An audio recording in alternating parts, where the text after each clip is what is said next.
One of the most remarkable features of the American experiment is that it assumes disagreement. The Constitution was not designed for perfect consensus. It was designed for a society where competing interests, competing perspectives, and competing voices would always exist. The founders understood something important. A healthy system is not one without disagreement. A healthy system is one where disagreement can be expressed safely.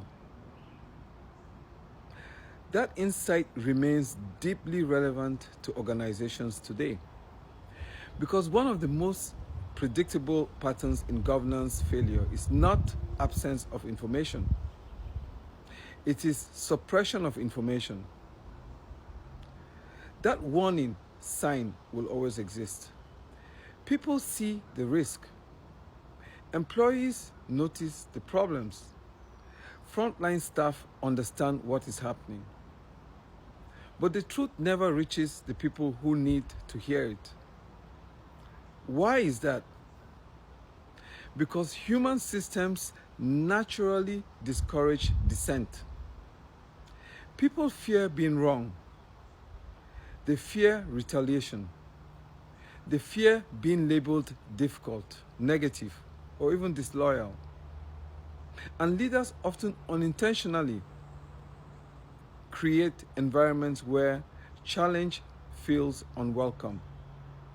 Over time, organizations begin hearing only what they want to hear. And that is where governance becomes dangerous. In governance, risk, and internal audit, we often focus on controls, policies, and reporting structures. But none of those mechanisms matter if people are unwilling to speak honestly. A speak-up culture is not an HR initiative. It is a governance infrastructure. Because the quality of governance depends on the quality of information flowing through the institution. Many major failures in history share a common feature. The organization knew more than its leaders realized. The signals existed.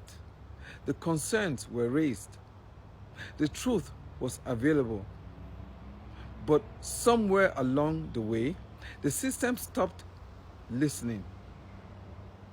As a first-generation immigrant, I have often reflected on how unusual it is to build institutions that not only tolerate dissent, but depend on it.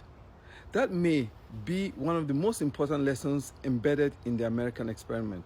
Voice is not a threat to governance. Voice is one of the mechanisms that makes governance possible.